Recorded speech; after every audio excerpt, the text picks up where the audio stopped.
Good evening. This is the Board of Trustees regular meeting. The date is August 12th, 2014. The time is 7:30 p.m. on the dot. This is meeting number 2014-23. Please take the roll. President Barry? Here. Trustee Border? Here. Trustee Strike? Yes. Trustee Quinlan? Here. Trustee Olenichek? Here. Trustee Desmond? Here. And Trustee Kirby? Here. We have a quorum. Excellent, thank you. Would everyone please rise if you could for the Pledge of Allegiance? I pledge allegiance to the flag of the United States of America and to the republic for which it stands, one nation, under God, indivisible, with liberty and justice for all. Okay. Item 3 on our agenda tonight is public comments. And Jane, we have no public comments listed, correct? Okay. So we're going to move on to item 4 on the agenda. Before I do that, I've had a request from more than one resident. When the trustees or anyone are speaking, please speak into the microphone as much as you could. Thank you. There are folks that can't hear on the TV. So, item 4, a request for the Board of Trustees approval and direction to the Fire and Police Commission to promote 2 police lieutenants and 2 police sergeants from the current eligibility list due to 2 retirements. May I have a motion on item 4, please? Motion approved. Properly moved by Trustee Olenichek. Seconded by Trustee Border. Are there any discussion on this item? Please take the roll. Trustee Border? Yes. Trustee Strike? Yes. Trustee Quinlan? Yes. Trustee Olenichek? Yes. Trustee Desmond? Yes. And Trustee Kirby? Yes. Motion passes. Thank you. Item 5 on the agenda is a request to approve the Oaklawn Hometown District 123 5K race. This will occur on October 4th, 2014. May I have a motion on item 5, please? Motion to approve. Properly moved by Trustee Borderer. Second. Seconded, I'm going to give it to Trustee Quinlan. Any discussion? Please take the roll. All in favor? Aye. Opposed? Motion passes. We have a few proclamations this evening. The first one is for Chef's Appreciation Day. I'm going to just read it up here. Is there anyone from Chef's Appreciation Day in the present? Okay. Whereas the National Pink Tie Organization has a mission of banding men together in the fight against cancer and a vision of men nationwide wearing pink or fuchsia ties to raise awareness to educate and empower the community about cancer. And whereas the NPTO's Chef Against Cancer involves over 400,000 chefs and is growing rapidly worldwide. Whereas the NPTO chefs have made the commitment that their colleagues will not be alone when the going gets tough. Whereas few things are better for both the body and the soul than a well-crafted, sublimely prepared, and lovingly presented meal. And whereas the residents of Oak Lawn support the fight against cancer, honoring the survivors and remembering those who will forever live in our hearts. Now, therefore, I, Dr. Sandra Berry, Village President of the Village of Oak Lawn, do hereby proclaim that August 16th, 2014, to be Chef's Appreciation Day in the Village of Oak Lawn, and we encourage all citizens to thank our chefs. Thank you. I'm going to ask the Ciccarillo family to come to the podium, please, especially Mrs. Ciccarillo. It's very nice to have Anna Ciccarillo here today.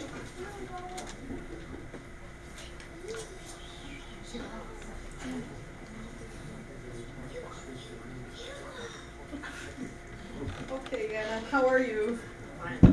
Okay, and who's here today? Would someone from the Ciccarillo family? Oh, we have everyone.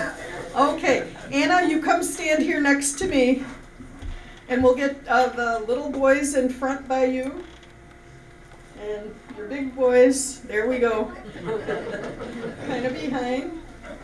And is everyone in the Ciccarillo family who wants to be here up here? I see some more Ciccarillo family members. Come on. Excellent, excellent. Excellent. That's more like it. Thank you. We are so proud of Anna Ciccarillo. Anna you are celebrating your 100th birthday, and we are so proud of you. You were born on August 19th, 1914, to Anthony and Sophie Gates. And you had two sisters, Sophie and Stella, whereas Anna Ciccarillo attended the St. Anne Grammar School. And Anna Ciccarillo graduated from Inglewood High School in 1932, whereas Anna Ciccarillo moved to Oak Lawn in 1950, and Anna Ciccarillo has been a member of the St. Gerald Parish since 1950. You worked for Nabisco for 23 years. You retired in 1979, and whereas Anna Ciccarillo loves to play bingo at the Johnson Phelps VFW Post 5220, and whereas Anna Ciccarillo raised 3 boys, Joseph, Anthony, and John, very nice, and Anna Ciccarillo has been blessed with 14 grandchildren, 22 great-grandchildren, and 4 great-great-grandchildren. She says the Ciccarillo family is well known, indeed. Now, therefore, I, Dr. Sandra Berry, Village President of the Village of Oak Lawn, join along with our Board of Trustees, family, friends, in wishing Anna Ciccarillo a very happy 100th birthday on August 19th, 2014. We are so happy for you. Would you like to say hello? Hello, everybody, and thank you very much.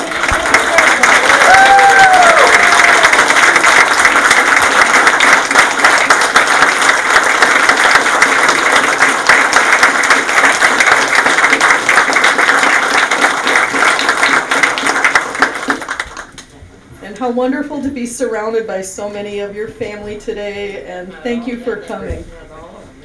That's not all of them either. Thank you, and God bless you on your birthday. Thank you. Okay. These are some extra copies.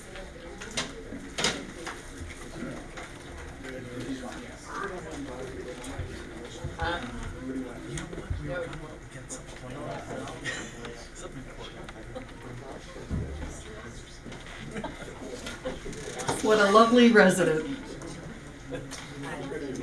Okay. Okay.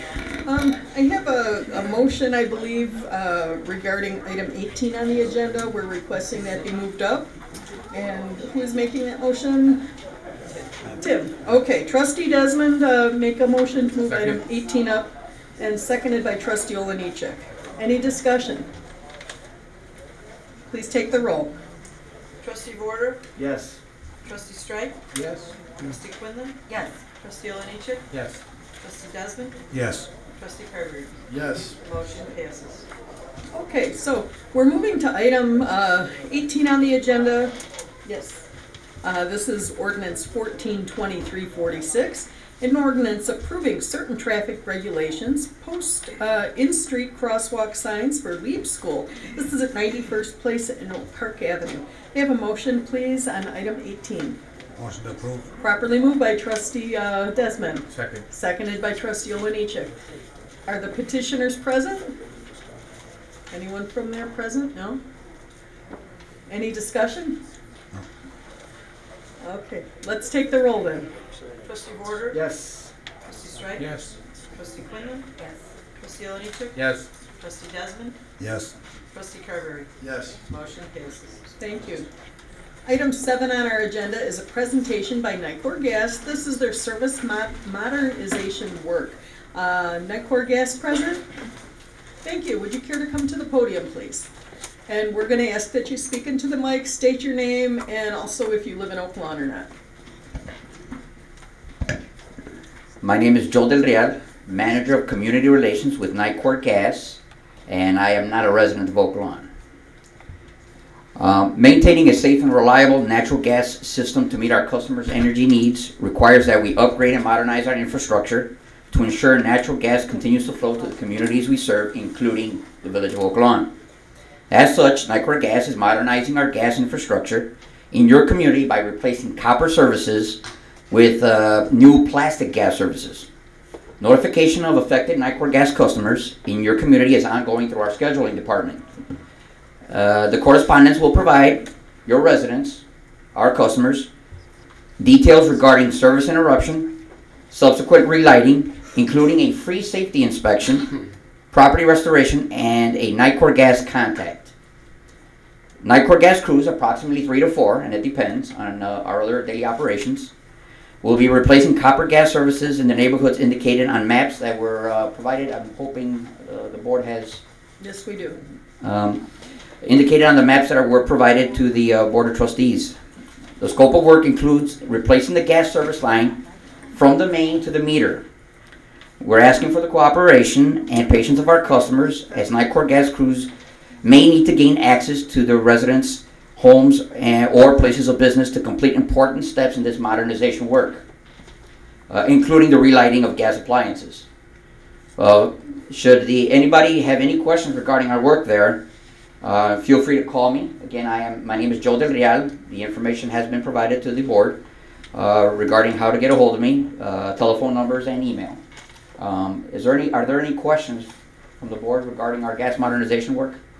Manager Deaton. Thank you, Mayor and Board, and Joe, I think you've seen my communications. The issue that the village has is we have a comprehensive street repaving and upgrading our own utilities, water and sewer.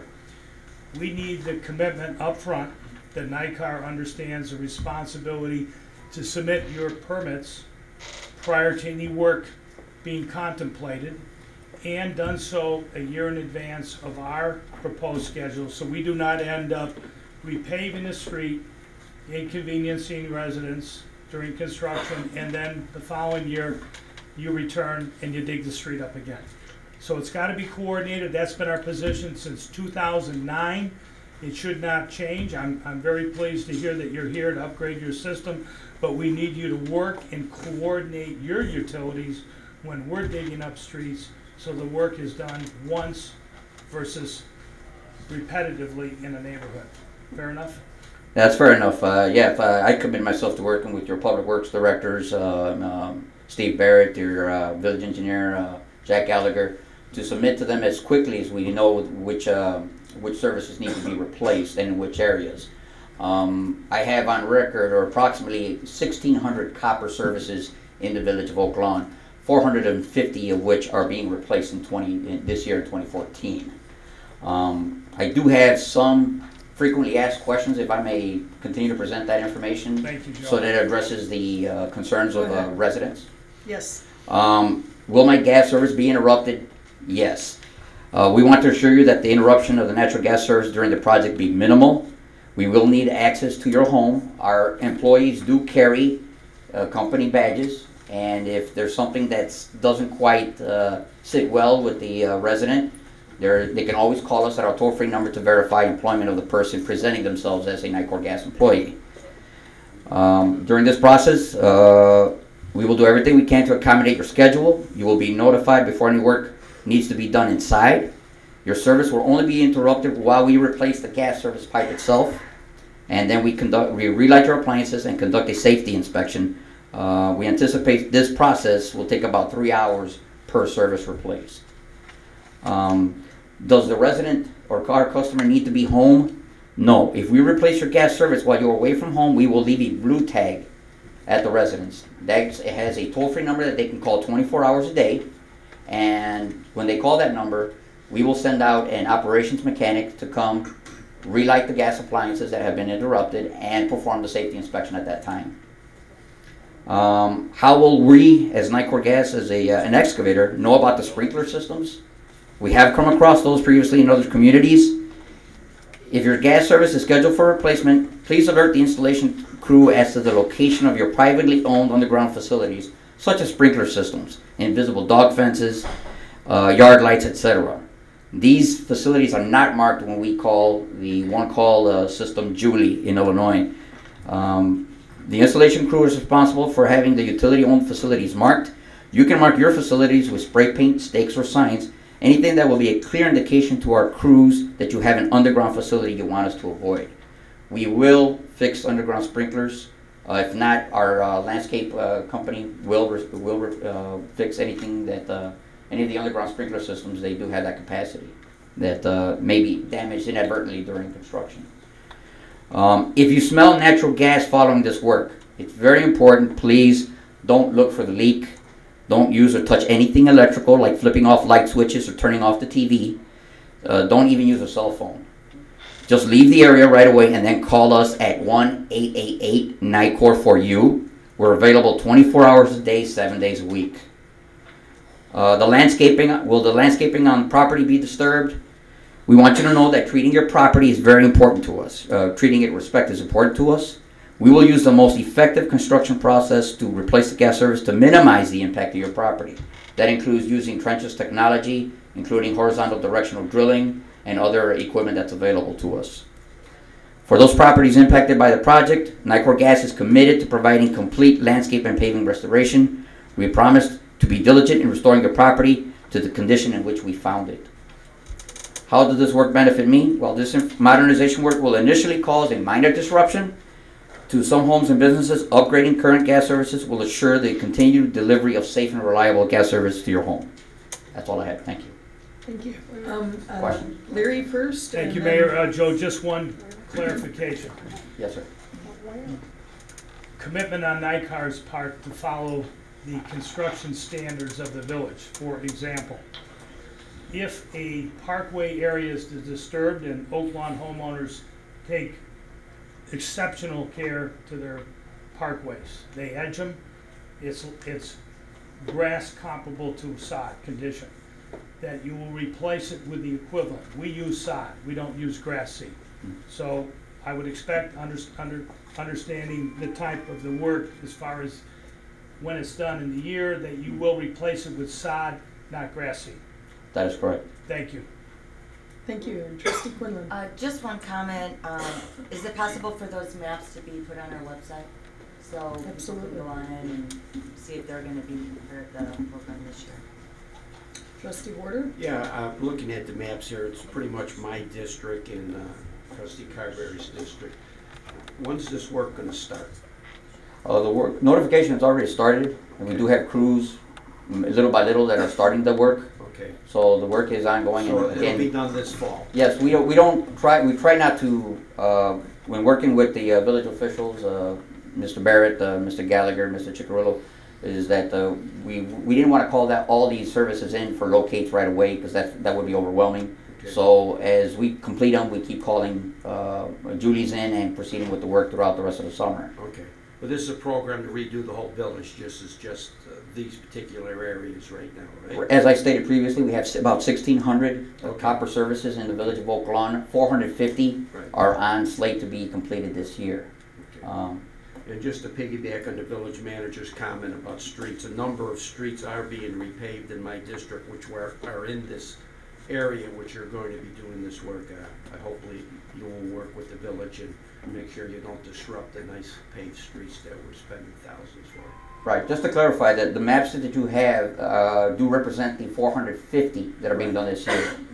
So we can take a look at the list, and again, over the course of the next couple of years, we can coordinate with village officials, and when the remaining 1,000 to 1,100 will be replaced, see if you have your capital program that might come into play, and coordinate it so that we get there first and not have to do things twice. Thank you. That's all I have. Thanks. Any other questions for Nicor? Okay. Thank you very much. Thank you. Item 8 on the agenda is a presentation by Norcom. Anyone from Norcom in the audience? Hi. Could you state your name, please, and if you're an Oak Lawn resident, sir? Yes, my name is Michael Tillman. I am not an Oak Lawn resident. I'm a Vice President for Norcom Public Safety Communications, and I'm here tonight to present the Village of Oak Lawn with a plaque in recognition of our public-private partnership in the delivery of 911 emergency dispatch services. I'd like to read the plaque. It's a certificate of teamwork. This certificate is awarded to the Village of Oak Lawn. Thank you for the continued commitment required of our public-private partnership to achieve excellence and success in the delivery of 911 emergency dispatch services. Since we began our public-private partnership on January 22nd, 2014, Norcom and the Village of Oak Lawn have successfully dispatched over 100,000 calls for service. Norcom values its partnership with the Village of Oak Lawn and provides the village with this award in recognition of our partnership. Thank you very much.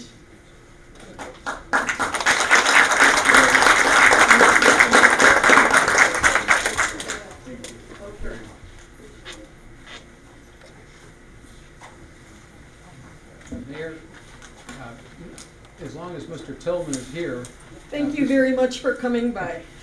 could he take any questions? Thank you. I actually have. I'm sure he's available for calls. Conflict of interest disclosure is item 9 on the agenda. Does anyone have a conflict of interest with any item on tonight's agenda? Okay, hearing none, I'm going to move on then to item 10. This is approval of meeting minutes, special meeting minutes 2014-20, dated July 8th, 2014. May I have a motion, please, on item 10? Motion to approve. Properly moved by Trustee Warder, seconded by Trustee Carberry. Any discussion? Please take the vote. Trustee Warder? Yes. Trustee Strike? Yes. Trustee Quinlan? Yes. Trustee Oliniechek? Yes. Trustee Desmond? Yes. And Trustee Carberry? Yes. Motion passes. Okay, item 11 on the agenda is approval of meeting minutes for the regular meeting minutes 2014-21, dated July 8th, 2014. May I have a motion, please, on item 11? Motion. Properly moved by Trustee Carberry, Second. seconded by Trustee Desmond. Any discussion here? Please take the vote. Trustee Warder? Yes. Trustee Strike? Yes. Trustee Quinlan? Yes. Trustee Oliniechek? Yes. Trustee Desmond? Yes. And Trustee Carberry? Yes. Motion passes. Thank you. Item 12 is new business by village trustees. We're going to start in District 1. What's new, Trustee Desmond? Thank you, Mayor. I want to let everybody know that it's fall in the green time again. We have a great entertainment schedule starting on Friday, September the 5th. Everybody had a great time last year. Very successful fall in the green. So I hope everybody comes out again this year. So we got Friday, September 5th, Saturday, September 6th, and Sunday, September 7th. On Saturday, August the 23rd, at the VFW Hall, 9514 South 52nd Avenue, I'm going to be hosting what's called a Welcome Home to Oak Lawn program. This is, I'll just read from the flyer. The Illinois Housing Development Authority is offering the following programs for first-time home buyers and U.S. veterans and active military personnel. The Welcome Home Illinois program offers $7,500 towards a down payment and a below market interest rate. The Welcome Home Heroes program offers military personnel $10,000 in assistance to buy a home in Illinois. Now, we're going to do a workshop on that day. We are going to have mortgage brokers, an attorney, we are going to have real estate agents, everybody that you will need to begin the home buying process. So again, that is Saturday, August the 23rd at 10 a.m. A quick update on the Oak Lawn Jobs program.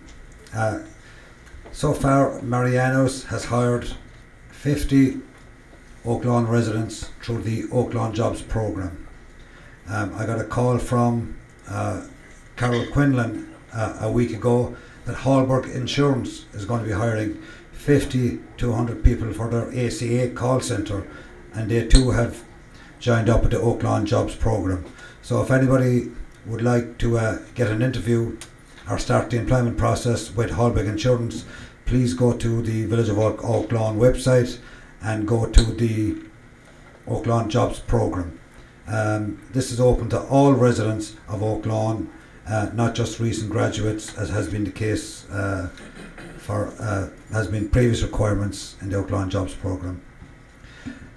I will be holding another neighbourhood watch meeting on Wednesday, August the 20th at 6 p.m. at St. Louis de Montfort School. The topics going to be discussed will be neighbourhood problems, gang issues and other neighbourhood concerns. And I'm hoping also to have someone there from the Property Tax Board of Review to advise people on appealing their property taxes. That's all I got. Thank you. Thank you. And District 2, Trustee Olenichek. Yeah, just piggybacking on what Tim had to say on the property tax review. Between now and September 2nd, we're township residents, Oak Lawn residents, can file an appeal of real estate taxes with the Cook County Board of Review. There's two ways you can do it. You could go online and file at www.cookcountyboardofreview.com, or you could do it with paper. It's not too difficult to do. You'll need your PIN number and your previous year's tax bill. And right now I'm working with staff to put together a date for anybody that had a need to learn how to do it or some help doing it for either the 28th or 29th. We're just trying to work out the logistics on that of August. But I do recommend, all of our properties have been reassessed. I do recommend to go ahead and file your own, if you can, for review of your assessment. It's been a while since we've had our last village board meeting. A couple of things in the neighborhood have popped up. I've been seeing vendors that are walking through the neighborhood. They go by the name of IGS Energy. They knock door to door. When they came into my neighborhood, I asked them for a permit. They didn't have the permit. As I was calling the police, they got into the car and they left. We couldn't find them after that, but I've heard as recently as today, they're going door to door, knocking on doors, trying to get people to sign up on an energy, both electric and natural gas. It's pretty hard sell at the door, and what I will tell you is, number one, they do not have a permit with the Village of Oak Lawn. Correct, Jane? Correct. Number two, if somebody comes to your door and tries to sell you something too good to believe, it is too good to believe. So be very, very careful. Do not give any information out. But they seem very credible. Nice uniforms, some official-looking identification, but do not go with them. I know that our energy contract expires in February, and we are going to be working with our current supplier to get a equally as good rate for our energy. In Cranes Magazine, dated July 31st, 2014, the column that caught my eye is Court Zaps ComEd for 2011 storm outages. So I had to read through there, and it shows that the Illinois Appellate Court upheld the state utility regulators' ruling last year that Commonwealth Edison Company must reimburse up to 35,000 customers, as well as affected municipalities, for damages stemming from long outages during severe storms in the summer of 2011. The three-judge panel rejected ComEd's arguments that the state law governing when utilities must honor claims for food spoilage and other losses wasn't intended to require utility payments when severe storms knocked out power to thousands at a time. The Illinois Commerce Commission determined last year that among the hundreds of thousands who lost power for more than 4 hours at a time during a series of intense storms 3 years ago, some 34,559 were preventable. ComEd executives at the time said the ruling misinterpreted a state law passed in the 1990s after a series of blue sky outages. That statute, ComEd said, never was intended to apply to storm-related power losses. It is clear from the Commission's decision that it concluded that ComEd could and should have trimmed trees to prevent limbs from swaying into power lines, Judge James Epstein wrote in his decision. What's more, the court said ComEd can't collect from ratepayers the cost of notifying eligible customers that they can recover their losses. So hopefully we'll be getting some information from Commonwealth Edison based on this, but it's pretty strong language. It's something that I know that this board, the majority of us have been working together to right a wrong with the residents that have been out of power, and that was just 2011. We still have to go for 2012, 2013, and 2014. So that was very good information that was provided to us. And last but not least, Central and Southwest Highway. The building schedule for the turning lane on Central and Southwest Highway has been put together. Bids are out, and there should be meetings by the end of this month to put together the construction phase, which should go through September, October, and finish up in November. So it was a 6-7 year process that we're finally getting underway. That concludes my report. Excellent news. Thank you. District 3, what's going on? Trustee Straight. Thank you, Mayor, and I was a little disappointed at how quickly you whisked out the representative from NORCOM, that was obviously well staged, that he would present a plaque and run out the door before he would take questions. So I think public safety is certainly the most important issue that we have to address as board members here in the village. And since the outsourcing of the 911 center earlier this year, there have been many questions raised about the quality of the service that our residents receive.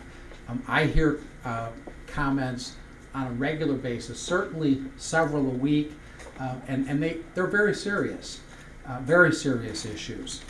We know that Evergreen Park sent a letter, a very critical letter, to the Village of Oak Lawn, and I would be interested to know if some of the other municipalities that we serve have sent us similar letters. I think what we really need to do to get down to what's really, are we jeopardizing the safety of our residents? Are we jeopardizing the safety of the officers and the first responders? And certainly, are we jeopardizing the residents and officers of the communities that we serve? What I'd like to see is an independent fact-finding survey that would be undertaken to evaluate the service. The service should be rated for certainly response time and the telecommunicators' knowledge of the area. I would ask that our board immediately engage an independent firm to evaluate our current service. I can tell you that the results, without even seeing them, what they would look like. Because again, I hear from so many people. I hope you all do. I know that that I certainly do. They might seek me out because I oppose the outsourcing, but I would like to see the actual numbers so that the board could have an honest discussion about this issue. I just got a call the other day from a resident who told me that her neighbor called 911 3 weeks ago, and that she thought that her husband was having a heart attack. And she said that the dispatcher asked her, this woman has been a resident of Oak Lawn in your district, Trustee Desmond, for in excess of 20 years, at the same house, with the same landline, and the dispatcher asked this person 4 times for her address. And she said, if her husband was having a heart attack, that he likely wouldn't have survived. I think it's important that we all take a real close look at those issues. I think one of the things that we could look at in looking at the criteria, critical evidence, would be what was the response time for 911 prior to outsourcing, and of course, what is the response time now? I did earlier this year ask the manager this very question, and he actually said he had no idea what I was talking about. So also, what if a tragedy resulted from a dispatch error? Who's liable? I would like to know. I'm sure that NORCOM would say that they're liable, but I'd like to know if they indemnified the Village of Oak Lawn. We're getting less service at a greater risk to the public. And I've heard some very disturbing things, and I'd rather really be asking NORCOM because I think they should address these issues. But I think that I'm going to tell the board, because I think, you know, if you haven't heard these things, I think that you should. I've heard that there has been a time when personnel did not show up, that someone had to cover multiple towns simultaneously, and the question was raised: what happens if both towns called in at the same time? You know, is someone put on hold, and has that ever happened? I've heard that it has. So the question is, you know, I think it's pretty obvious. If the question is, has somebody's life been put in jeopardy? And so the other thing too that is that's come to my attention is that there are people. They've had people working multiple 16-hour shifts.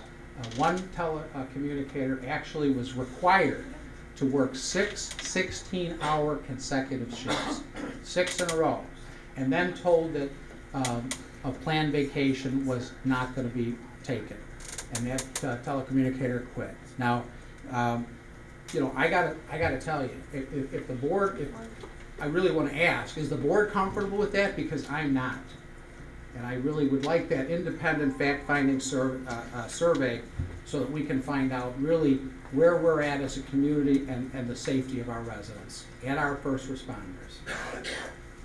And I guess I'd be happy to hear somebody respond to that, but I'll also just say that on the Trustee Olenichek's comments about the electrical company going door to door in the community, you can't say it enough. We can't tell you enough. They do ask you to see your bill, and they tell you that you're going to save money, and they're not. You are not going to save money. We have a rate of 5 cents, 5.118 cents per kilowatt hour. They cannot touch it. So, you know, he's absolutely right. Please do not switch that service because, yeah. Did he say I'm right? Well, it's, wow, that's a double positive. Wow. This day. Is that your report, Trustee Strike? I'm sorry? Is that your report? That's all I have to say. Okay, I'm gonna move on. Can I say You want something? to? Sure. I'm just curious, Trustee Strite. Yes. This is 2014. Do you have the same type of report from before outsourcing? As far as our response time? As far as our the 9/11 dispatches performance? Do I have a report? That's, You have that well, information? and you know what? And I guess if I'm just asking if you have. well, I know that, You were- you were the I know that liaison you've with them. stated that you've read that. You've Right. read that kind of information. Right. By the way, which when I read that you said that you've read that information, I was kind of surprised that you had access to what seemed to be personnel files. As a trustee, I would think that It would wasn't be personal appropriate. files. It was a broad performance report. Pardon? It was a performance I'm report. gonna let Trustee Desmond talk one at a time. Sure. But anyway, I mean, you were surprised. I was shocked. You know, some of the some of the violations: failure to provide emergency medical dispatch, failure to dispatch emergency medical services, delay of ambulance, inattention to duty, officer safety violation, neglected to dispatch police, playing video games at work, excessive absenteeism, failure to verify location, refusal to send Oak Lawn Police Department, failure to dispatch Oak Lawn Fire Department, failure to properly dispatch auto accident with injury, delay in dispatch, not answering radio, call taking behaviour, rude to caller, incorrect address resulting in delay of emergency medical services, incorrect address for burglar alarm, incorrect address for domestic disturbance, incorrect address for domestic battery, delay of call, failure to verify address, delay of dispatch on fire position. These were just some of the multiple violations recorded. And you were the liaison to the fire department and the police at this time, and you were not aware of these. You were not shocked by this. Actually, I've never been the Trustee liaison. Strite, Thank you. Trustee Well, Desmond Well, I has asked- the I asked floor. him. Here's a question. Mhm. I've never been the liaison to the police or fire department in all my years of service here. And I stand Trustee corrected. Devon, thank you. So what I would say is that we've had an in-house 911 telecommunicator service for as long as I can, long before I was served on this board. And I think those issues that you just, rifled off, which was good, so that shows me you were prepared tonight. You, just in the event that somebody did Please get a don't question in, patronize another which trustee. wasn't, you know what, please, No, I was- please don't interrupt me. So, I have these. no, that's great that you're prepared, but those, no, These are my to notes answer since your we took that question, vote. that information was never provided to me. And if it occurred, if those It's things available to you occurred, if you ask Okay, for no it. back and forth. really, well, if, you know what, I would okay, assume if you voted on something as serious as Trustee this, that you Desmond would do has as the much floor. research as possible. I mean, this is a safety issue, as you would Okay, say. so what, are you Okay, trying to say we're that gonna move we're, on. that Trustee we Strite, have a we're gonna better move on to service district. today? I would believe so, Are you yes. new? Yeah, I mean, Trustee Straight, Trustee Desmond, thank you very much for the information. We're moving on to District 4. Thank you, Mayor. You're welcome. I have a couple of positive things. Okay. Last year, after becoming trustee, we put a box downstairs to collect the old American flags so that we can show the proper disrespect. It's been hugely successful. I come here at least once a month myself, okay, to take those flags over to the VFW. We're going to embark on a new program here, a partnership with CVS, where we're going to put a box down in the hallway for you to dispose of your outdated drugs. You know, Oak Lawn is a senior community. We have Advocate Hospital here. We have many CVS's. Well, we don't have many CVS's. I'd like to see more, but we have plenty of Walgreens. But anyway, we're partnershiping with CVS. With a grant, CVS will provide us with a box, a secure box, that'll be down in our hallway where if you have old drugs, you can come in and put them in the box and they'll be properly disposed of by the Chief of Police and DEA. Is that correct, Chief? We partner with the DEA. Yeah, and they'll be properly done. So that's a convenience in our lobby for you. And, you know, I just wanted to touch on the new construction that's going on in Oak Lawn. I happened to go down 95th Street over to the tollway today, and it seemed to me that there were many, many projects going on, major projects, new medical centers, buildings coming down. But of course, the largest construction project going on right now is in my district, and that's Christ Hospital. I had a conversation with Bob Harrison today on the progress of that, and they're moving ahead on schedule. The weather has been very cooperative for construction. The hospital's about 1/3 of the way done. They will be breaking ground shortly on the new and final parking tower, which will be on the east side of Costner Avenue. They're looking at to have the construction and the building done by the late fall 2015, and they hope to be open in the first quarter of 2016, providing services out of that building.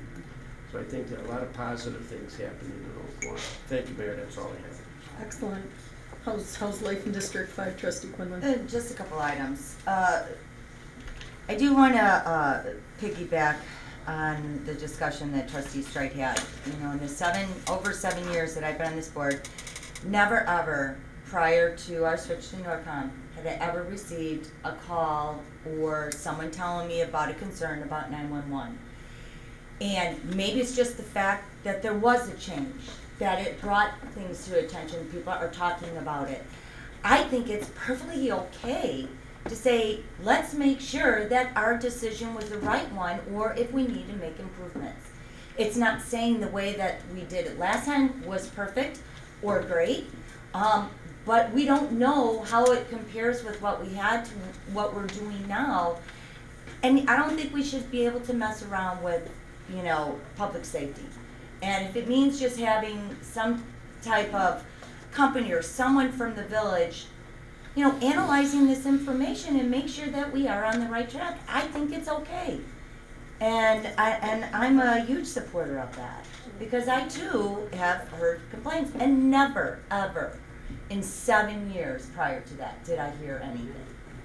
And like I said, it may, you know, it may just be because of the change, but we don't know that for sure. And unless somebody does some searching and, you know, checking on it, we won't know for sure. And I don't want a tragedy to happen and say, well, we didn't know, you know. So I feel strongly about it, whether it's at the committee of the large that we have this discussion, or, you know, somebody needs to be assigned to this and to check into it. Then the other item I did want to just add to Trustee Desmond's report. You know, not only should Oak Lawn residents be going to the website that he had, you know, set up about job opportunities, but I really would like to encourage the businesses as well in Oak Lawn, even our surrounding communities, to please advertise on our website. You know, let us know what jobs that you have available, because that's only going to be helping our own community and trying to help people find work. So, that's all. Thank you. Trustee Carberry, how's life in District 6? Very well, thank you, Mayor.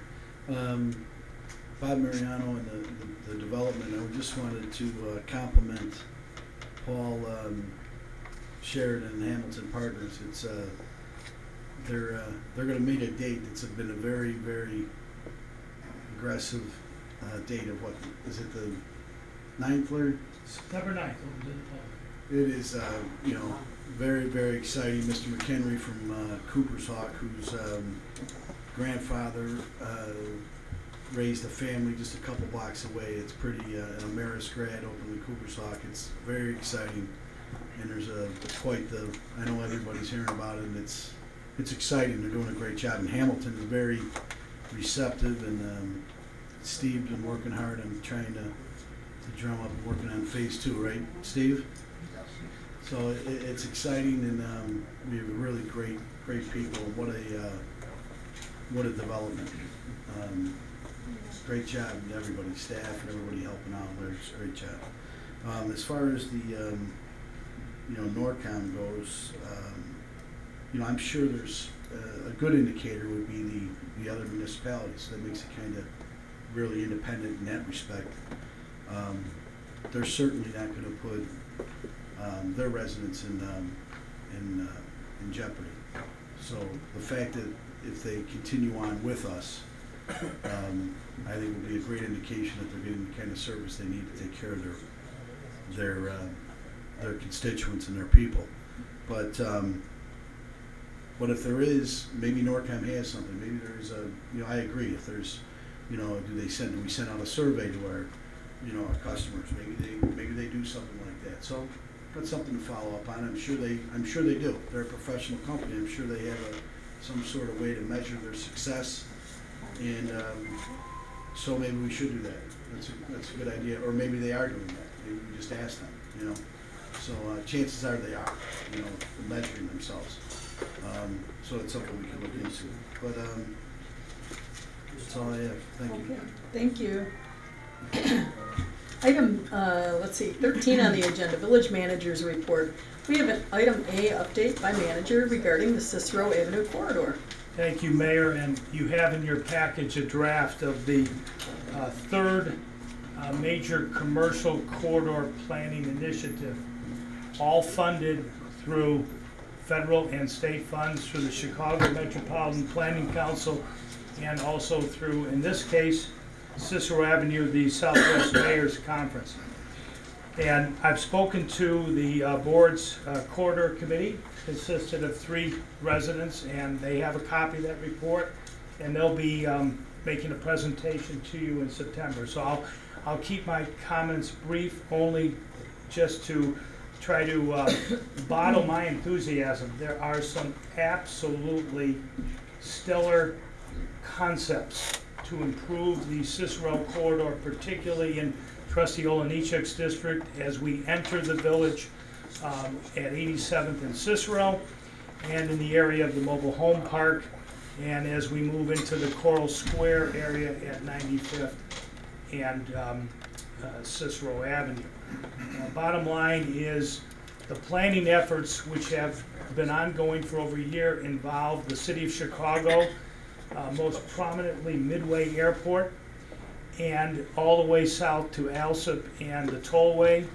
Representatives from the tollway, IDOT, and other bodies are involved, and the plan is really called the Way to Midway.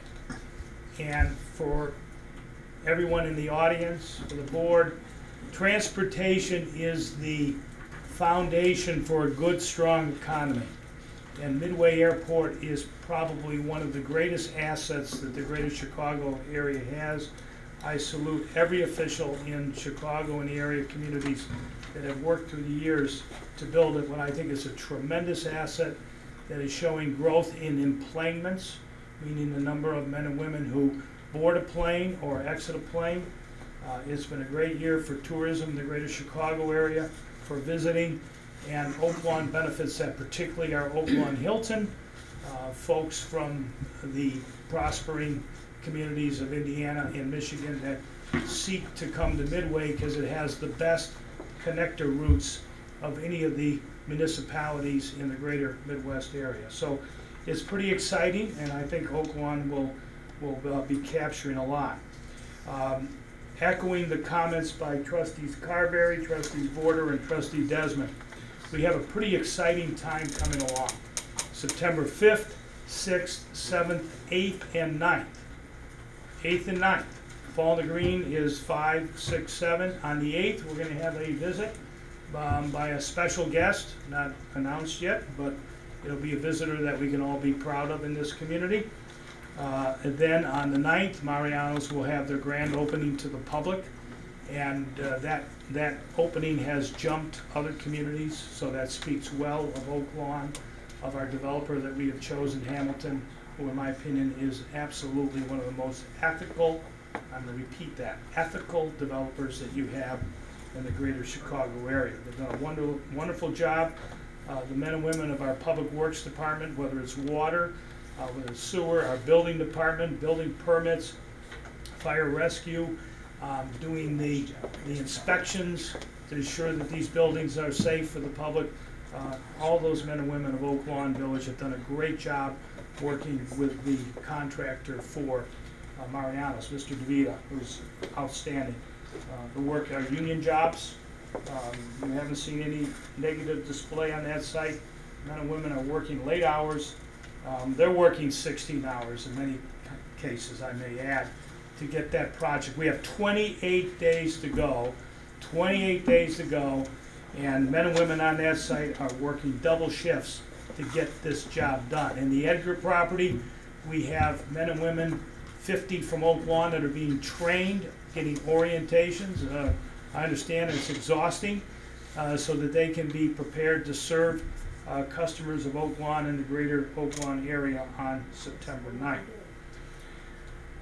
Now, I want to have Steve Radis, who's our Economic Development Specialist, give you a brief presentation, and I hope you'll really look closely at these pictures, because these pictures tell 1,000 words of what's going on in Grand Haven, in Oak Lawn, and what is happening at probably Grand Haven too. What is happening in this community, and what will be happening in the future as more developers, more restaurateurs, more investors look to bet on Oak Lawn for the future. Steve? Thank you, Manager Deachin. Thank you, Mayor. Thank you, Board. Appreciate it. As Trustee Carberry, Trustee Vorder, Trustee Desmond mentioned, there's a lot going on in our village. We're really lucky to be living in Oak Lawn, to be residents of Oak Lawn, and to own businesses in Oak Lawn right now. Drive up and down 95th Street or Cicero, a lot of the other main arteries. There's cranes in the air. There's action. There's hustling and bustling, and it's great to see the development and it's going to create more and more jobs and hopefully economic growth for our community, for our village. I put together a short PowerPoint. Just wondering, Manager Deachin, if you got to see this, because you stole my thunder. I was going to share that 28 days from today, Mariano's was opening. Mr. Radis, that sign that says Mariano's, I believe that went up just today. It went up yesterday. Very good. Went up yesterday. I saw it. I I live there. Thank you, neighbor. I know. So there's a lot of excitement going on in our community. It's a great time to be an Oak Lawnian. Let's see here. Oscar, what happened here? Okay, thank you. Here's the kind of a sketch of phase 1 and phase 2. Phase 1 is on the right side, obviously, where you see Mariano's, Cooper's Hawk, the other outbuildings where the other retailers are going to be. Phase 2 on the left side looks very similar to that, other than at the rear of that property, which would be the top portion, is are 2 detention ponds that are in there now, and you'll see a picture later on, but it's very pretty.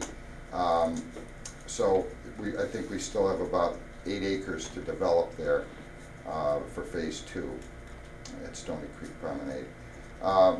The blacktop is in. Yeah, there's my key. 4 weeks from today, on Tuesday, September 9th, Mariano's opens. Everyone's very excited. The fact that the blacktop is in, I can't believe it. I looked at that site a week ago, and I never would have bet that they were going to be this far. So far, I believe that the number of total jobs created is roughly 400.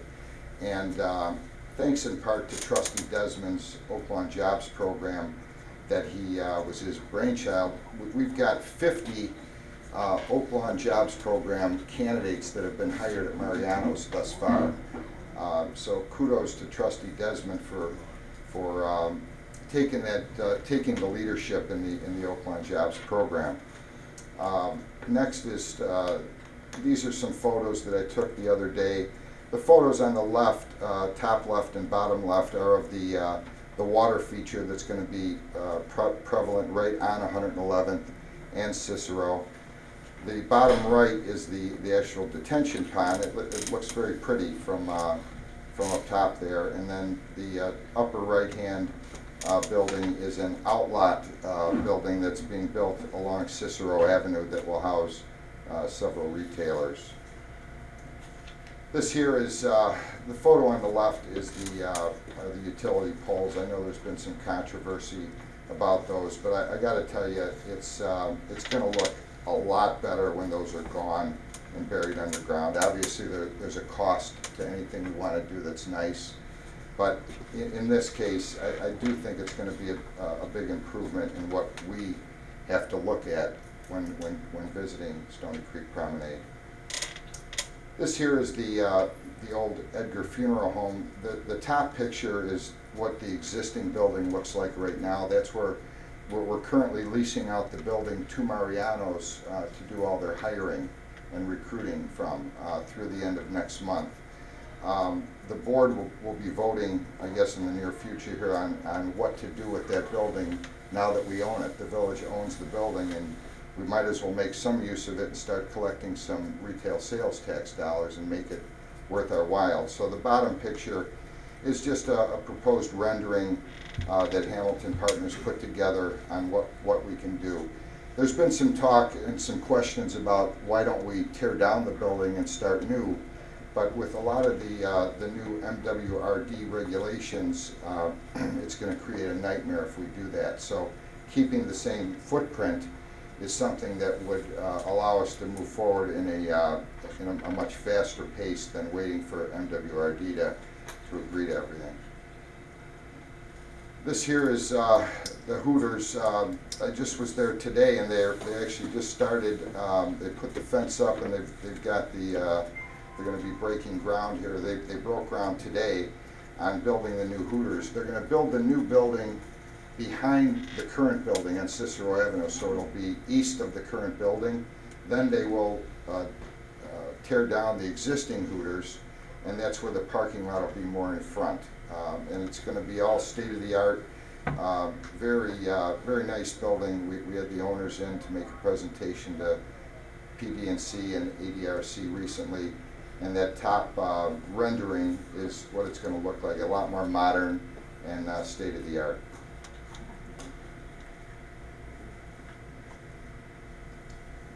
Thanks. This here is the new Walgreens that's going up just west of the Red Lobster. They're going to be, they've started to break ground on that recently, and the cranes are in the air, they're building, and looks like they're going to be opening up some point first quarter of 2015.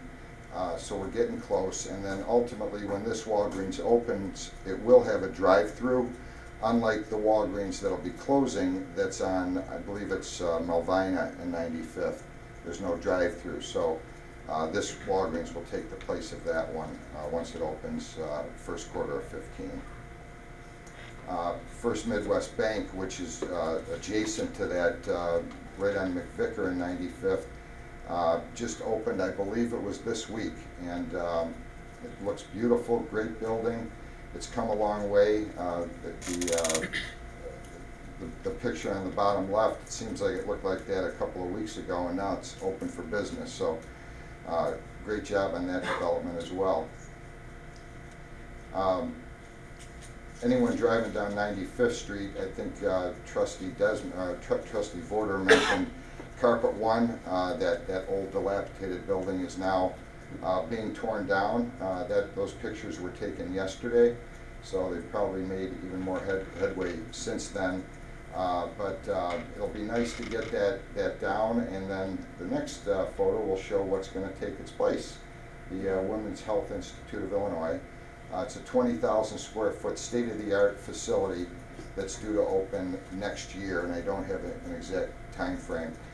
To the rear of that building will be a parking lot, and then there'll be a walkway that will, in the air from like the second or third story of the parking lot going to the facility.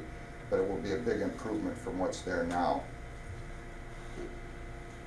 Obviously, right in front of Village Hall here, Oaklawn Bank and Trust. The picture on the upper right was taken again yesterday, so they've come a long way with that. And the bottom picture is the rendering of what it's going to look like. I think we've all seen that before with the pictures out in front. But they're doing a great job, and it looks as though they're going to be able to open the bank in some capacity. I don't know if it'll be fully open, but in some capacity in the next couple of months, so by the fall of this year.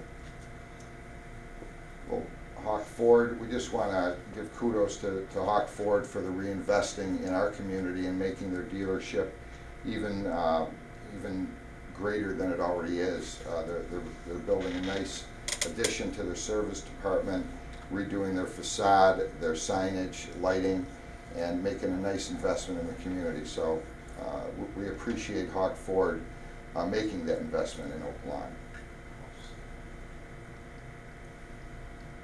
I don't know what happened there. And obviously we saved, last but not least, is Christ Hospital. They're doing a great job over there. I was out there yesterday. The cranes are going, and there's a lot of action there, and it's going to be beautiful. We're all putting up with the dust and the traffic and the noise while the addition are taking place. But once it's done, I think we're all going to see a better. It's going to be better for our whole village.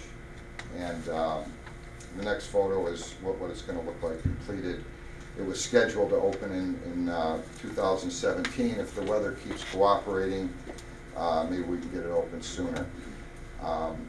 And last but not least, I just would like to thank the board, Mayor Burry, Manager Deachin, Clerk Quinlan, and all the trustees for, you know, if we work together, and like we have in the 10 months I've been serving in the economic development position for the village, when we work together, we get a lot more done, and it's fun. And we've made some great strides, but there's still a lot more to do. But just it's been an honor to serve this great village in the capacity of economic development. I would like to thank everybody that's worked with me. It's been a privilege, all the staff and co-workers that I've had the privilege to work with the village.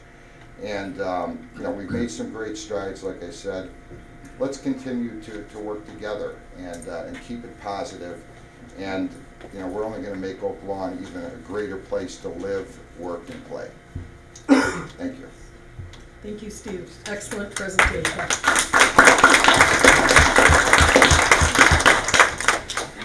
That's all I have, Mayor. Thank you. Wow. How do you even follow that? That was awesome. Okay. Item 14.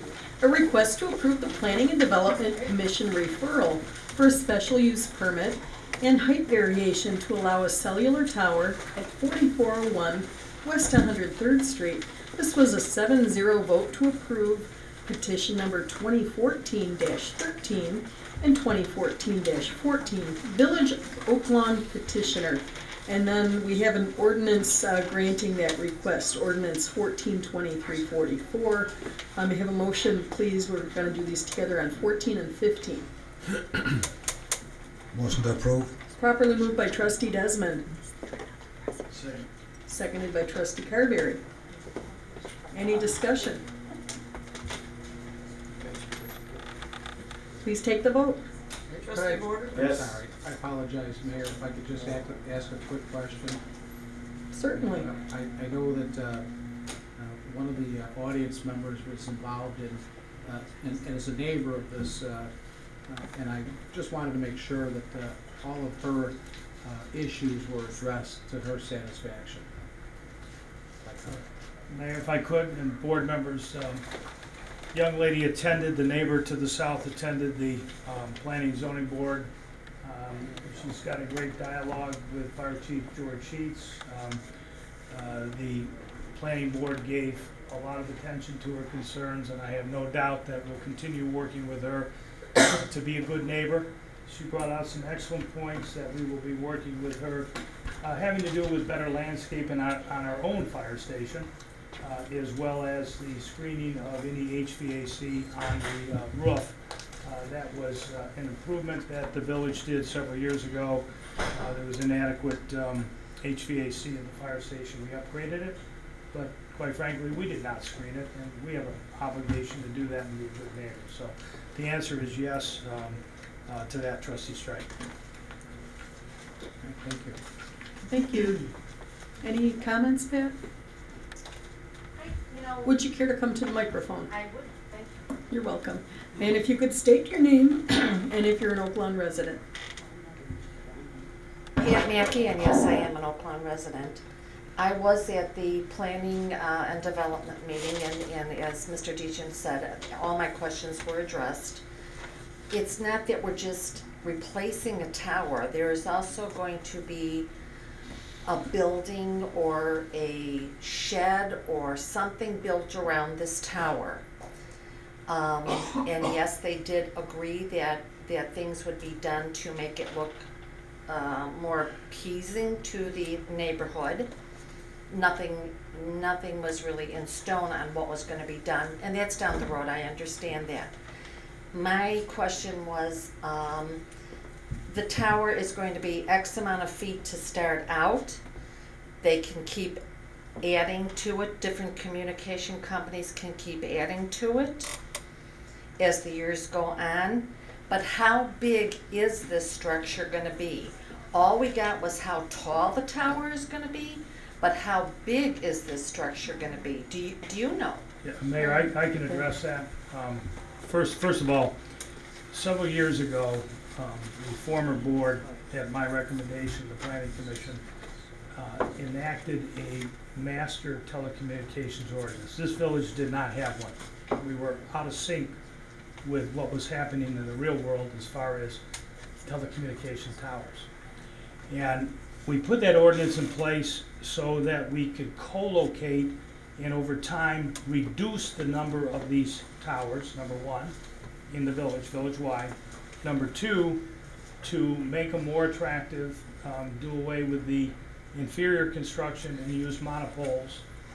The little shed you referred to, every tower has a shed that has backup power supply, battery supply, and other maintenance equipment that's I think needed. the question was how tall is the But tower going to be? This tower, as I said at the Planning Commission meeting, when we add on or co-locate a device, it will be below. We're not going up. So the height that was approved is the height. We don't Okay. add on to the tower. Okay. We add a disc. For example, we're talking to a company right now that we've driven them, rather than to locate in another neighborhood and build another tower, they will locate on this tower and they will be below, and it'll be a device that will not, I think, be obtrusive to the visual eye. Okay, so in other words, whatever the height is when the new tower goes up, that's where it will remain. That's right. But any communications company could add themselves to the tower, not by going up, but by just attaching, per That se. is- I'm going to that let is our correct. attorney weigh in also. He's been eager to speak. Yeah, thank you, Mayor. We did, a lot of excellent points were raised at the Planning and Development Committee, and the ordinance that you're approving, or would be voting to approve tonight, has specific conditions to this approval. I'll just go through them very briefly. Number one, there will be a final lease between us and between the village and the cellular provider themselves. That will come before this board. You will have to approve that lease. So that's number one. We also condition this approval specifically on any future leases for co-location will have to be approved by this board again. So even if they go, if the tower's at 108 feet, if anybody wants to place any other providers on that tower, it has to come before this board. Okay. Number three, that a landscaping plan for all ground equipment be submitted to the village for approval. Number 4, that adequate screening measures are taken to ensure minimal intrusion of ground equipment on neighboring properties. And finally, number 5, that the Oak Lawn Fire Department continue to work with neighboring residents to ensure best practices in the operation of the new tower and overall logistical decisions pertaining to the fire station. So those are the specific conditions of this approval, and we tried to address some of those concerns that we're talking about. Okay, but again, how big is the shed that's surrounding this tower going to be? Does anybody know that? Normally, those sheds are anywhere from a minimum of a 10 by 10 to a 10 by 18, 20 by 20. Those are the sizes that are pretty much industry standards that accompany a tower. So you're going 8 by 10 to 20 by 20, that's big. I'm being conservative, I'm giving you a range. Until they submit the plan, which they're required as a condition, and we review the architecture, the landscaping, the appearance of that shed so that it complements the existing station and your home to the south. Okay, I can't answer. I believe we have someone in the audience who can answer that question regarding the size of the shed. Is that correct? Yes, Mayor. Okay, can you please come to the podium and state your name also, and let us know, please, if you're an Oak Lawn resident. My name is Michael Bittner. I'm with CCSI. I am not an Oak Lawn resident, and we are working with the carrier on this proposal. The proposal that will be submitted and attached as part of the lease, which again must be approved by this board separately. The shelter proposed is 11 feet 5 inches by 12 feet, going onto a larger concrete pad to provide support. We will also have in there, as you mentioned, landscape screening, a series of, initially they'll be 6 feet tall arborvitae, providing year-round evergreen coverage on the south and eastern sides. Approximately 8 of those, which can grow to a total height of 10 to 15 feet, so it'll provide complete and year-round coverage, and that'll be part of the attachments in the lease for your later approval. Thank you, very helpful information. Do you have any other questions for him? No, that answered it. That at least gives us some idea of how big we're gonna go.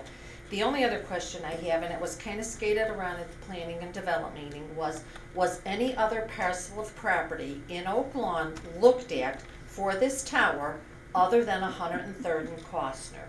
And what was shown on the screen was just a white area to say that this suit the tower the best. Well, what other parcels of land were looked at? That was just skated around. There was no other answer to that. Here, I want to be as candid as I can with you I hope as you a are. homeowner I know. and the entire board. The co-location and again the ordinance is to serve the public's interests. We're not going to please everybody.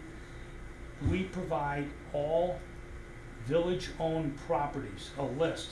We have a GIS list, which if any cell carrier comes to the village, we tell them that by law, you go to one of those sites first. You work with that unless you can show us that your technology will not work on one of those sites. Now, the second part of this is, as a taxpayer, the first co-location that will go on this site, we're already negotiating with that company.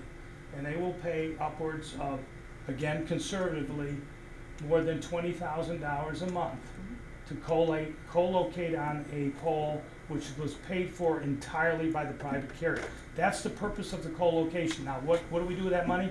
It goes into the general fund to help offset the cost of village expenses, village operations. That's a big number. Oh, it is, absolutely, I agree. And every community needs revenue being brought in. I have no problem with that. And we are working, I think, quite well together. It's just, I don't know, I just, until I see it and everything else, let's face it, it leaves a bad taste in my mouth. But now that I've kind of gotten some idea to how big this structure is gonna be, I feel a little better about that. Thank you. Yeah, and thank you for your help with this. And thank you for coming and letting us know how it's going for you. And never hesitate to call, okay? Thank you very much. So we had a motion and a second. I'm gonna call the vote. Trustee Warder? Yes. This is item 14 and 15. Trustee Strike? Yes. Trustee Quinlan? Yes. Trustee Oliniechek? Yes. Trustee Desmond? Yes. Trustee Carberry? Yes. Motion passes. Thank you. We're on item 16.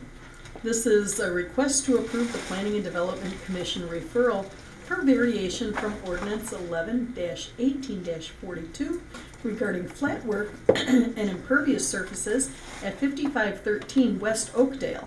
This is petition number 2014-15. Ellen and Rhonda Oliva, I'm sure, petitioners. And then we have Ordinance 1423-45 granting that variance. So may I have a motion, please, on items 16 and 17? Motion to approve. Properly moved by Trustee Vorder, Second. seconded by Trustee Quinlan. Is there any discussion on this item, and are the petitioners present? Yes, would you care to come up if anyone has questions? Does anyone have questions for the petitioner? What was the vote from the Planning and Development Commission? It's not on there. Let's see, it does not say. 6-0, I would say. 6-0? Yeah, it was unanimous. Okay, sorry, it usually says that. Mayor, I would like to make a point. You know, we get a lot of these impervious surface ordinances for pools. And I don't understand why, because pools in themselves are retention basins. When I had a pool and it rained, that pool collected that stormwater, okay, and then I would get rid of it later after it dries, or it would evaporate. The purpose of the ordinance is to prevent floodwater. And I think that No, when no, we no, the look at purpose that of the ordinance was to prevent people from putting up cement anywhere Yes. from the sidewalk into their backyard, Right, but because it's- we were having way too many people before we had this, that because it was unregulated, putting driveways in the front of their house, driveways in the back of their house. So the purpose of this was to make sure that, number one, we were able to get control of where any cement work that was gonna be done. Number two, when cement work was gonna be done, making sure that we weren't getting neighbors raising pitches above their grade level and forcing water to other people's homes. And that's a great point, and a good point, but this, everyone that comes before us is about not an in-the-ground pool, an above-ground pool. Okay, and I really think we should be looking at an exception to a swimming pool, because it is a retention basin in itself. Closed. I'm gonna let our village engineer weigh in. We discussed that at the Could you talk into the microphone, please? Thank you. We've discussed that at the PNDC. We could edit the ordinance to include pools. Can you hear me? Yes. Yeah. I mean, it's a valid point. I mean, we can adjust the ordinance to account. Some communities do accommodate pools. Right, because we're just wasting citizens' time going through this whole process for a swimming pool that really doesn't address the purpose of the ordinance. They are retention basins in themselves, and it doesn't create a flood surface. So I think we should look at that ordinance. But I think the impervious surface is the concrete that's going to be poured around the pool. Well, these are above-ground pools. We could make an But exception. this one is for that. in-ground, I believe. This was a oval pool above ground. I was at the P&D. But then when they're covered, They're rain's still- not going in there. No, they still are. The retention, they're still retention. I basins personally themselves. would like to continue to see it, if someone could put some monstrous pool that completely takes up Can we take all this back green into our space. committee meeting? Yeah, let's Okay, refer I it just to want- I our understand that this ordinance committee. Yeah. Excellent suggestion. So, we have any further discussion on these two items? 16 and 17. Let's take the vote, please. Trustee Vorder? Yes. Trustee Strike? Yes. Trustee Quinlan? Yes. Trustee Oliniechek? Yes. Trustee Desmond? Yes. Trustee Carberry? You're going swimming, sir. Congratulations. Is it Oliva? Oliva. Pardon my mispronunciation. When will the pool be open and is it heated?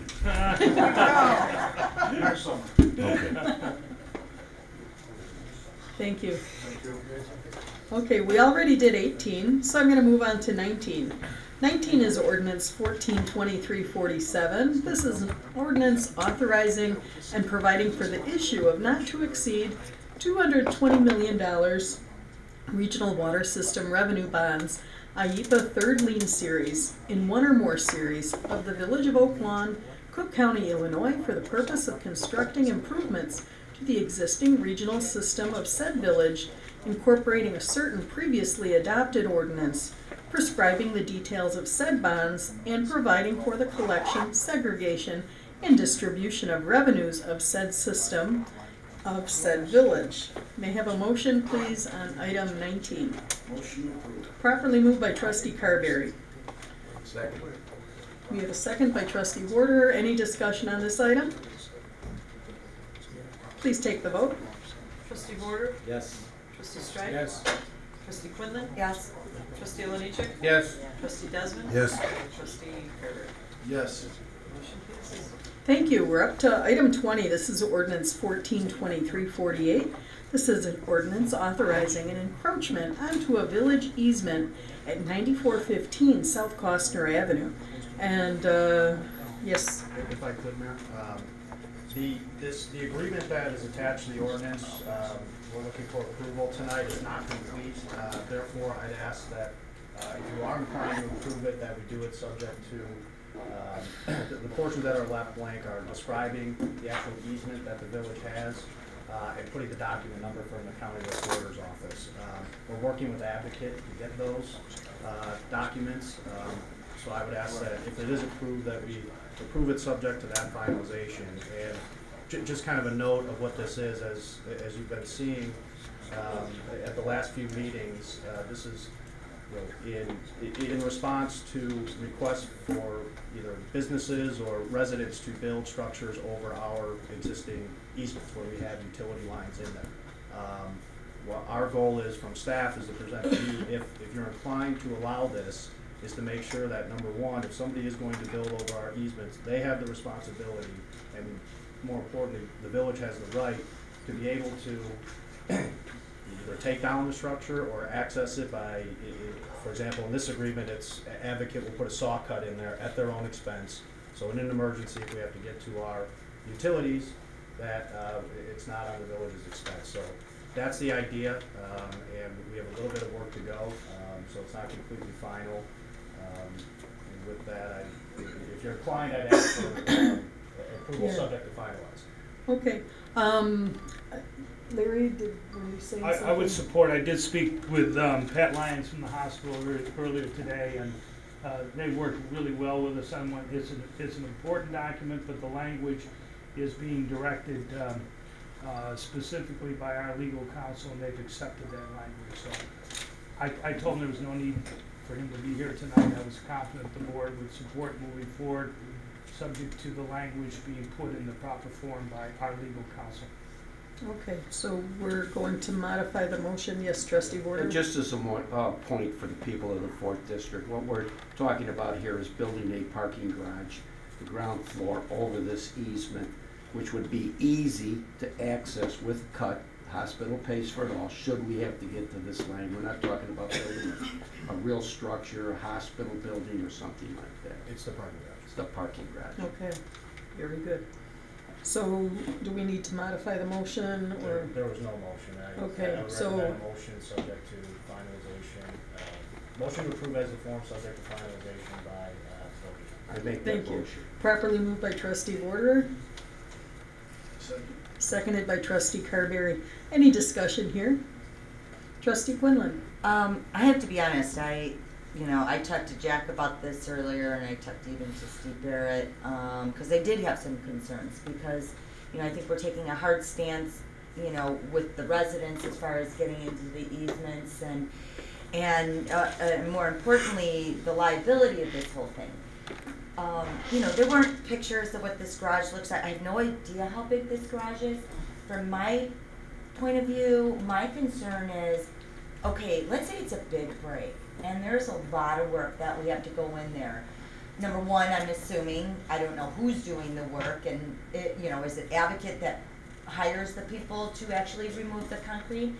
And then to repair it, let's say we repair the line, and then we've got to put the structure back. So who does that? Is it advocate? Does advocate do the whole thing? Who's hiring an engineer? I'm just saying, worst case scenario. This is not a new issue. This issue was thoroughly discussed and was before this board and our planning commission, and unanimous approvals back in September. I'm not saying I'm not voting for it. I'm Please let him stating my continue. concern. Please let him continue, and then I'll Attorney Floyd So- too. I had the floor, My- but fine, Mayor, fine. Trustee, I think that the staff has been on top of this issue from day one. The die was cast back every single expansion of this hospital. No different than the Hilton, which I brought to everybody's attention in the 90s and in the 2000s. Things were done different in this village. But we can't change some of those things. All we can do is protect this village for the future. That's what this document That does. is my to point, protect the Larry. village. You're getting all hot and bothered I'm with hot me. and bothered by it. Yeah, absolutely. you one are. who's, And all I'm saying to our attorney is to make damn sure we're not liable. Please watch your language. And that we don't have to worry about, you know, if there's a massive amount of work that needs to be done, who's paying for the engineering? Who's actually doing? Can I, if I I just, asked if I Jack. can just, if I can just Okay, add, we're gonna let Trustee Quinlan finish speaking as I promised, then I'll turn When the I floor talked over to to Jack, Jack. there was, you know, understanding from our conversation is that he believed that everything would be taken care of by Advocate. I'm just saying, because too many times on this board, you assume and you get burned. I wanna make sure that there's absolutely, we have no liability at all. From structurally, if there's massive damage that is occurring, or we have to tear that crap out of it, I mean, you know what I'm saying? Sure, I do, and I guess the way the agreement's structured is, if we have to go fix our pipe, the work Right. to fix our pipe is the village's responsibility, just like it would be for any other utility. They're not automatically responsible for fixing our pipe, but since they're building over it, if we have to saw cut around or knock out floor or anything like that, Right. that's Advocate's responsibility. And then we go in and fix the utilities. And then it's Advocate's responsibility to put it back on top. The only thing we could potentially be liable for is any negligent acts that our workers do while we're in fixing the pipe. That's our only liability here. Okay. Like if a truck bangs into a piling or a pole or something Yes. and knocks something down. Right, if Okay. it's our It is negligence, something to think yes. about, but, and then the last point I just want to make sure with you is that, say, 25 years from now, Advocate doesn't own that parking garage anymore. So does that agreement carry on to the next person who buys that garage? That they have a clear understanding that this is part of the deal? Excellent point. It should absolutely flow to any and all successors and assigns, everything like that. To the extent it doesn't, that will be added. Okay, again, just wanting to make sure that that's not assumed and I that's think we were written into gonna- the Thank you, agreement. Jack, go ahead. we also had Advocate install at their cost a double barrel pipe, so it's already redundant. There's two lines running where it goes under the garage, and those are cased also, so they can be accessed from the outside. Having to get into the garage is a worst case scenario. So there's two lines that are redundant. I think it's been heavily over designed. Engineered. Yeah. Okay. Trustee said Quinlan, that did you they- have any other questions for him? That's Okay, and we had questions over here, no? Okay, any other discussion? Let's take the vote, please, as amended. Trustee Border? Yes. Trustee Strike? Yes. Trustee Quinlan? Yes. Trustee Oliniechek? Yes. Trustee Desmond? Yes. And Trustee Claybrook? Yes. Motion passes 6-0. Thank you. 21 is ordinance 142349. This is an ordinance amending Title 4, Chapter 1, Section 6, and Title 4, Chapter 13, Sections 3 and 4 of the Oak Lawn Village Code pertaining to off-street parking regulations. May I have a motion, please, on 21? Mayor, I'd like to ask for a motion to postpone this issue for a couple of reasons. This is a pretty big issue.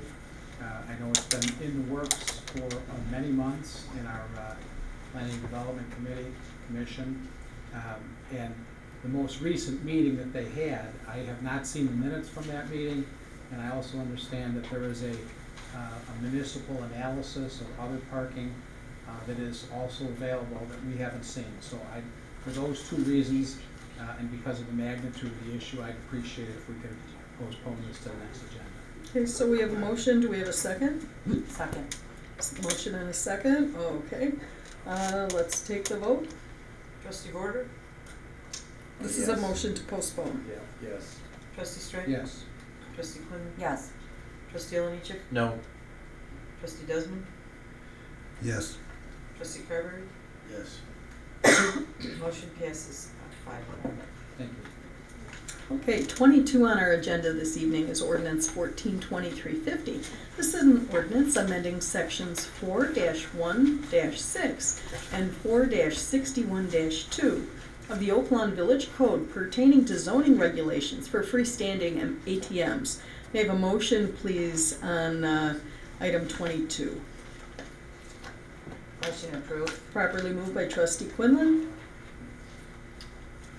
Second. seconded by trustee Desmond. Any discussion here? I have Trustee one quick Quinlan, question sure. to our attorney. Obviously, you know I was at that meeting, so I just want to make sure that there is no other loophole or any special permit use that can get around this ordinance that we're passing tonight. Absolutely.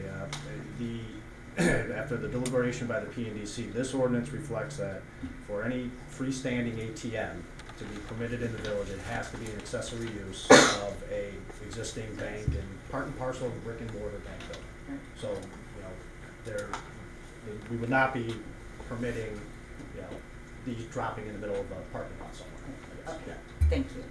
I was at that meeting too, but this doesn't prohibit them inside, for example, a Walgreens. No, nothing indoors. Just freestanding outdoor. Correct. Okay. Any other questions or discussion? Okay, let's take the vote, please. Trustee Vorder? Yes. Trustee Strike? Yes. Trustee Quinlan? Yes. Trustee Oliniechek? Yes. Trustee Desmond? Yes. Trustee Carberry? Yes. Motion passes. We have item 23 on tonight's agenda, which is Resolution 142347. This is the Oaklawn Community High School Homecoming Parade on Thursday, September 25th, 2014. May I have a motion, please, on 23? Motion approved. Properly moved by trustee Oliniechek. Second. Seconded by trustee Desmond. Any discussion here? Please take the vote. All in favor? Yes. Opposed? Motion passes. 24 is Resolution 142348. This is a resolution to adopt the transportation and land use corridor plan for Ridgeland Avenue. May I have a motion on item 24? Motion. Properly moved by trustee Vorder, Second. seconded by trustee Desmond. Any discussion here? Please take the vote. Trustee Vorder? Yes. Trustee Strike? Yes. Trustee Quinlan? Yes. Trustee Oliniechek? Yes. Trustee Desmond? Yes. Trustee Carberry? Yes. Okay, we are moving on to item 25. This is Resolution 142349. This is a resolution approving the bid of Pine Roofing Incorporated pursuant to the Village Hall roof replacement and repair project. May I have a motion, please, on item 25? Motion approved. Properly moved by trustee Carberry, I'll second. seconded by trustee Vorder. Any discussion here? Just a couple of quick questions. And one Trustee was- Stray, Thank you have the floor. Thank you, Mayor. I noticed that there were about 10 bidders that appeared for the pre-bid meeting, but only 2 supplied quotes, which, is, at least it speaks to something for sure. Probably the complexity of the job, I would suggest, but also I just wanted to. It kind of concerns me because it is about a $750,000 or close to $800,000 project, and I just wanted to know if that was budgeted this year. Larry? Yes. Yes, we're phasing the construction, Bob. Actually, the section that is most concerned on this village hall, ironically, is over the emergency dispatch center. And during the most recent weather we had, we have a lot of expensive equipment, about $2 million in telecommunications equipment for the dispatchers, and that is at risk. We have put this project off for some time, but we did budget it on a phase basis to do this roof. Last year we did Public Works, and we targeted the Village Hall to do the replacement. I was as concerned as you were, Trustee. I would have liked to see more bidders. These are two fine companies. I think it is the complexity, the fact it's the Village Hall, and because we have a skylight in the center here and we got issues, but we asked our consultant, Mick Brady, looked at both bidders. They're good firms, and we accepted the recommendation because timing is important in this one to get the job done. Thank you. Thank you. Any other discussion? Okay, please take the vote. Trustee Gordon? Yes. Trustee Strike? Yes. Trustee Quinlan? Yes. Trustee Lanechek? Yes. Trustee Desmond? Yes. Trustee Carter? Yes. Motion passes.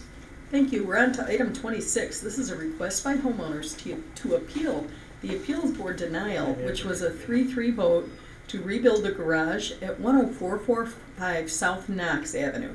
Petitioners Greg and Susan Ludwig in District 6. May I have a motion? Yes, sir. This has been resolved. Okay. It's on here, obviously, but the issue's been resolved. Homeowners are satisfied with, staff's communications and. So we'll just table that? Yeah, if the homeowners don't want to pursue their appeal, that's certainly their right, and you will not need to make a motion or take action on that. Okay, so we'll just move on then to the village clerk's report. Thank you very much. Okay. Approval of semi-monthly disbursement number 2014-14D dated July 22nd, 2014 in the amount of $1,692,379.07. May I have a motion, please, on item 27A? Motion to pay the bills. Properly moved by trustee Borderer, Second. seconded by trustee Carberry. Any discussion? Please take the vote. Trustee Border? Yes. Trustee Strike? I agree. Okay. Trustee Quinlan? Yes. Trustee Lanechek? Yes. Trustee Desmond? Yes. Trustee Carter? Yes. Motion passes.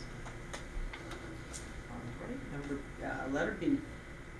Approval of semi-monthly disbursement number 2014-15D dated August 12, 2014 in the amount of $4,700,976.92. Thank you. May I have a motion on item 27B, please? Motion approved. Properly moved by trustee Carberry, Second. seconded by trustee Desmond. Any discussion here? Please take the vote. Trustee Border? Yes. Trustee Strike? Trustee Quinlan? Yes. Trustee Lanechek? Yes. Trustee Desmond? Yes.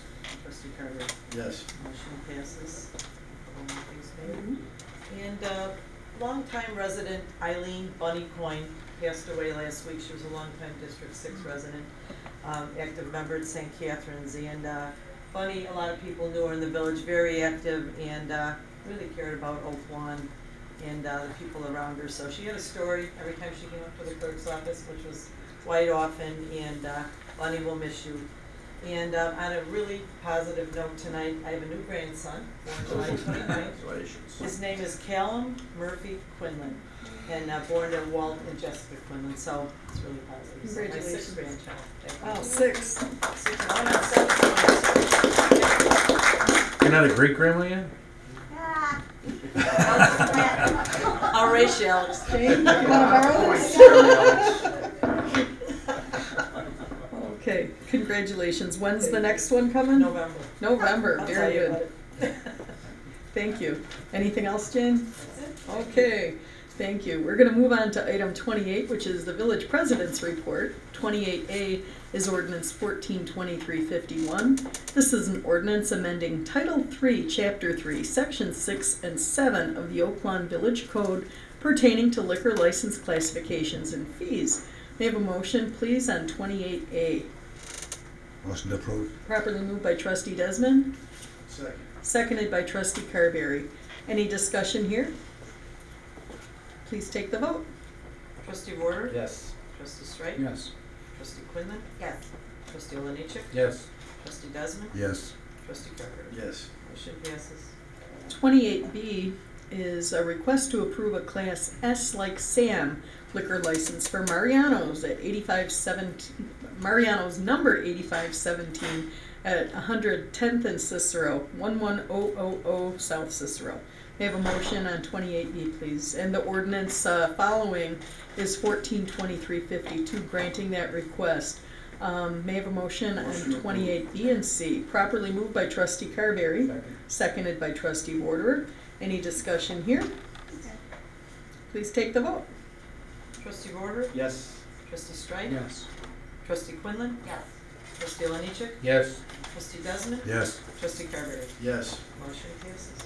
28D on tonight's agenda is a request for a Class I like Indian liquor license. This is restaurant liquor, bar permitted, live entertainment permitted for Red Lobster Hospitality, doing business as Red Lobster, store number 0158. This is at 9500 Southwest Highway in District 3. And do I do E at the same time? Okay, item E is ordinance 142353, granting that request. May I have a motion on 28D and E, please? Motion to approve. Properly moved by Trustee Oliniechek, Second. seconded by Trustee Carberry. Any discussion here? Please take the vote. Trustee Warder? Yes. Trustee Strike? Yes. Trustee Quinlan? Yes. Trustee Oliniechek? Yes. Trustee Desmond? Yes. Trustee Carberry? Yes. Motion passes. Thank you.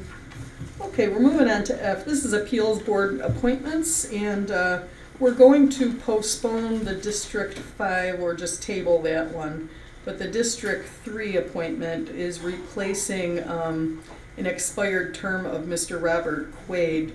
This is replacing with Mr. Andrew Skundrianos for a term there. And have a motion, please, on item F. Motion to approve. Properly moved by Trustee Warder, Second. seconded by Trustee Desmond. Any discussion here? Yes, Mayor. Trustee Straight. As the trustee for the 3rd District, I want to point out that I was never contacted about this appointment of a Board of Appeals member, even though the recommendation is for a 3rd District resident. I put out a request to the residents, all of the residents, all the households in my district, to find qualified volunteers to serve on the boards and commissions in our community.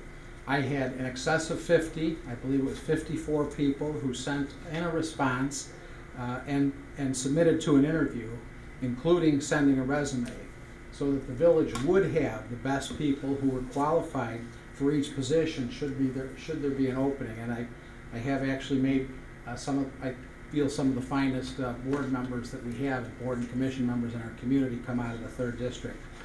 So the fact that the mayor has selected somebody without my input, I think is disrespectful to everybody, not just the residents of District 3, but the residents of our entire community. I think it disenfranchises anyone who legitimately was interested in serving the village and who participated in a fair process. I would certainly ask, what was the process here? Or was the process open, or was it just one person? Was just one person considered? Was the position advertised? And I've always believed that we should try to get as many people as we can involved in the village. I think that involvement in the town that you live in makes for a better citizen and a better neighbor. So what happened here, my question would be what happened to ethics and transparency? This looks like another example of the mayor and the majority will do as they please without regard to the ethics and the protocol that has been established here for so long in our community. So I will be opposing that recommendation. Okay. Madam Mayor, can I address this? Yes, certainly. Trustee Strike, do you remember appointment of a Commissioner Dave Tebow about 3-4 years ago? Do you remember how you voted on that? I don't know. Do you remember that the trustee in that district had another appointee that was already his recommendation to it? And the preceding mayor's recommendation was to appoint another person, in which if you go back into your records, you supported that. So I want to understand what's changed between then and now, because you talk about how things used to be done, It's an appointment that is Well, you know, by the mayor. Okay, that's a real good question, Trustee Olenichek, and I know that all splashed all over your campaign literature was, you know, I am for ethics and transparency in government. How is it when you select somebody, so you want to say, well, you know, you may have done this, and by the way, I don't recall for sure how. Well, Bob, you did do that. Well, you know what? You did do that. You know what? You also did. You actually voted for somebody who was arrested for road rage, for a road rage incident. We're going to keep it to the subject. You put him on the traffic review committee. So that's the kind of caliber of people that you're bringing to this village. Madam Mayor, the other question I have for Trustee Strike, did you share your candidates with the village board with their resumes after you did the interview to let anybody know? And did you know that that position was open? Actually, I would have been happy had the mayor contacted me and said, do you have a recommendation? Of course I would have shared with her, you know, my recommendation. Well, you did not know that you know, that So position was Trustee open? Straight, will I have your other recommendations in my office, please? Thank Crystal you. Brady used to send us a list and let us know who was up. I know every one of the ones that are coming to be up on my own. That's what a mature, responsible trustee. Trustee Quinlan, you're really talking out of turn a lot, and I'll. Please answer that, since this is going to the clerk's office. The former mayor insisted that that come to him. He said we had no business sending it out to everybody else, so we sent that purposely to the mayor. Okay, I'm gonna. You sent many lists. There's many expired. Seen every Yes, list. I'm telling you the Chris has truth. sent me every single list. Okay, Trustee Border, you haven't weighed in yet, sir. Yeah, just a point of order. These are your appointments, Mayor. There's no requirement for you to ask any trustee, okay, for recommendations or appointments. And this was an appointment the trustee who's objecting had put you through know in the what, I past and had no appreciate that problem you with. might reach out, but So- these are your appointments, okay? It was, Just a he had matter no of problem politics with the here. gentleman before. So I'm gonna call the vote, please. This is item F. Yes. Trustee Warder? Yes. Trustee Strike? No. Trustee Quinlan? No. Trustee Olenichek? Yes. Trustee Desmond? Yes. Trustee Carver? Yes. Motion passed 4-2. Okay, item G is a memorandum of understanding between the Village of Oak Lawn and the VFW. Direct General Counsel to prepare a draft memorandum of understanding for consideration. So I was hoping kind of to have this by tonight's meeting, but we don't, and it's not a problem. But what I'd like to do is ask the board if there's any objection. You know, we just want to kind of take it to the next level while engineering is still looking at everything. So we'll have that probably at the next board meeting. Okay, thank you very much. Okay, any, let's see. General Village Matters. Okay, so I want to congratulate, we had a 100-year-old resident here tonight, and I want to congratulate a very special 90-year-old resident. I want to wish Mr. Bob Wilcox a very, very happy 90th birthday. He's a special gentleman. Most people don't know in Oak Lawn we have a resident who actually made Harry Carey's famous glasses. Mr. Wilcox is an optician by trade and actually worked on Michigan Avenue and made those. He's a local hero of mine, a World War II vet.